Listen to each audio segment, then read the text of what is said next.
Hey y'all, hey, it's Alana here, homeschool mommy of one amazing little mini. And I just wanted to have like an honest moment, all right? And so um, this week, actually, I'll scroll back a little bit. Since I've made the decision to homeschool my daughter, um, the response that I have gotten from family and friends has been very interesting, and I'll say almost non-supportive. And my experience has been where people ask questions in a form of like very biased statements. And I say they ask questions because I think people are more curious than not. But oftentimes that curiosity comes with the limitations that they have in their mind, and the biases that they have about something that they have never experienced, but will glean from other people's experience or perception, a very limited perception of what homeschooling is, what it means for the children. Um, and interesting, like a few weeks back, I had posted, you know, our children were once homeschooled. Before traditional schools became a thing, our kids were once homeschooled. And so it's just interesting that with the advancement, sometimes we forget, just people as a whole, we forget the basic stuff. It's like when you have a kitchen full of gadgets and then now you have a rice cooker. It's like, but rice was once cooked on the stove, right? But you forget how to make rice on the stove because you've been accustomed to just pouring it into a compartment, putting the rice in, and it does what it does, right? And I think in this microwave society, in this society where we kind of outsource many things in our daily life, we forget that everything once had a humble beginning. And so it has been very challenging because it's something I'm super excited about. It's something that I have the vision for how I want to homeschool my daughter. I have my own personal philosophy, the experiences that I would like my daughter to have, and the exposure that I would like her to have. And one of the things that makes me shut down, when people ask like, oh, I see you're homeschooling. Yep.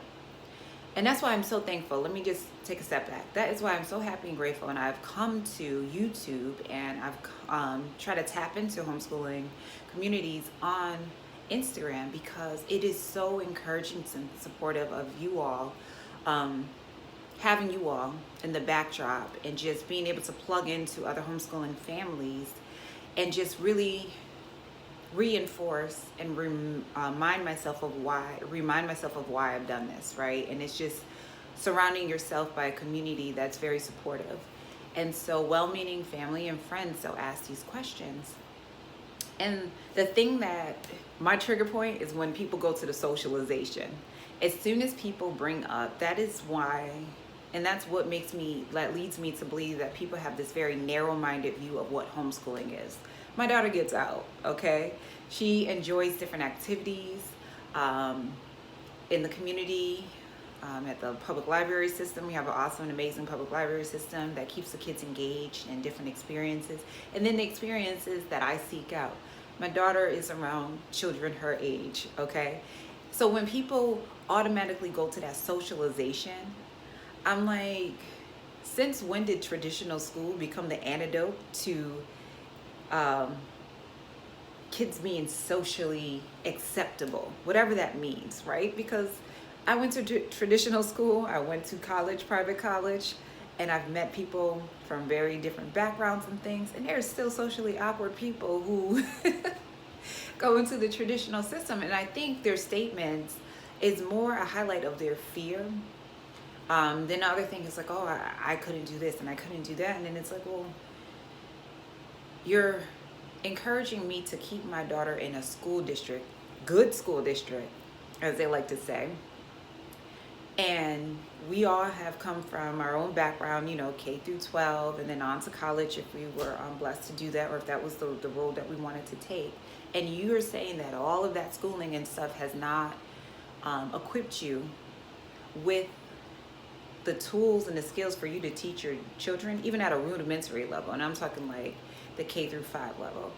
And so that says a lot of things when you take a step back. It's like, okay, you're encouraging me to put my daughter back into a system that you feel has not equipped you with those tools and skills that you could teach your daughter, even, or children, even the basic stuff, right? And there's so many different resources. But then I had to take a step back. And this is the honest moment. And I think, I don't know if you guys can relate. In some communities, homeschooling seems to be very taboo, okay? Or it looks a certain way. And I don't think I fit the mold of what homeschooling traditionally looked like. And definitely my community, friends and family, neighbors, their school goes to traditional school. And that's why I am very cautious about, I don't vilify public school or private school or traditional school and praise homeschooling, or vice versa. I don't praise the traditional school and vilify homeschooling. I think when you know your student, you understand your lifestyle, and you figure out and you do your research, grounded research, I think you just come to a better decision. And if your decision ends up yielding you sending your kids to traditional school, there's nothing to feel guilty about. If it allowed you and affords you the opportunity to homeschool, then go for it. Whatever is best for you and your family. But it's very interesting that well-meaning people are basically telling you what you should do for your student. And they have not done nearly a fraction of the research that we have done as homeschooling parents. But I also understand that as much as they have their bias, I'm automatically triggered by certain things. Like I said, the word socialization. And I was like, you know what? Every time this is the agreement that I'm finding from. Okay, my apologies. I got interrupted by a phone call. But what I wanted to say is that I cannot allow people's bias to trigger me and to make me defensive about a decision that I made for my daughter and what's in the best interest of my daughter. And that's the thing people fail to remember when they're projecting their limitations on homeschooling parents. And so the agreement that I'm making with myself is that every time someone asks me a question about homeschooling, I will try to not meet them where they are. I will try to just answer the question because I think people are more curious than they are trying to. I would like to believe people are just more curious and more open than they're presenting at the initial conversation. And so instead of being defensive and protective about my decision is not open for debate. There are certain questions I will not answer because I feel there are certain people that I've experienced who are trying to poke holes in my decision and trying to find some loophole and like, got you. And it's like, no, you don't, okay? And so I'm going to take every opportunity when persons ask me to educate them on a different perspective of schooling. And then perhaps if they're that interested, direct them to a couple of resources or, some good videos that kind of express it in a way, and then they can come back to me, or it'll basically shut down the whole conversation. And then even probably ask like, oh, I see you're curious about it, versus like taking it as a personal attack, which I think oftentimes it is a personal attack, especially when it's people closest to me, and especially when they have bought into a more traditional education. They can't fathom something being better, especially if it's in a good school district. My daughter's school districts have always rated on like the greater schools either 8 or 9 out of 10. So the decision had nothing to do with whether she was exposed to a good school district or not. My daughter was blessed to not be bullied or have any significant issues amongst her peers or within the school. So that wasn't a driving force and so those are things that people can understand. If it's a poor school district or if your kid has been exposed to like excessive amount of bullying, people can understanding homeschooling from that perspective, or if your children have medical issues, they can understand it from that perspective. But when you just are just making a this is what I'm going to do because it's in the best interest of my family. People don't understand why. But disproportionately, when you actually look at the stats, a lot of times traditional school is failing many students. Not all, but many students are falling in between the gaps. Many students are not getting their needs met, okay?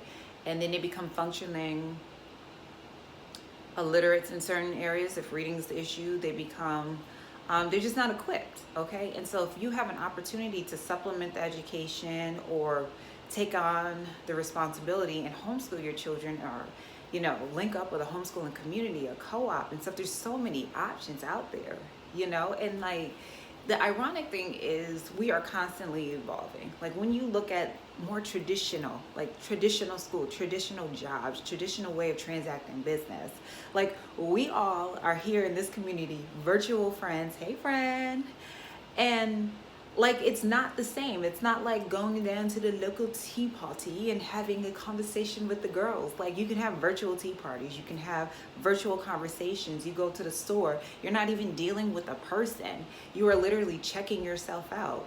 Like you're interacting more so with machines, and like that human element is going away. Everything is evolving and changing and shifting, and it's like sometimes we just want to hold on to things because there's a sense of familiarity. But if we just took a moment and took a step on the other side and just explored it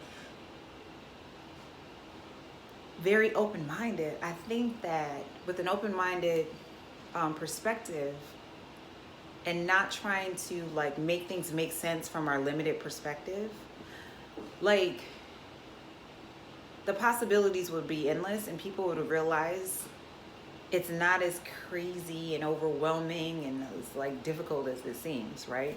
And so anyway, I say all that to say, like, I just realized that, someone asked me, like, oh, you're homeschooling. And then the way that they were asking the questions, I really shut down as far as being like very fluid about expressing and explaining, because the person's responses kept showing me that they were like committed to their bias, and they weren't committed to expanding the knowledge, and they weren't committed to having an open conversation without trying to poke holes into things, without even doing half the research that I've done. Because honestly, when my daughter was younger, and I had always supplemented, like not even supplemented, like I would put together little books and things. Never wanted to be a teacher, but I like putting together little binders and stuff of activities for her to do.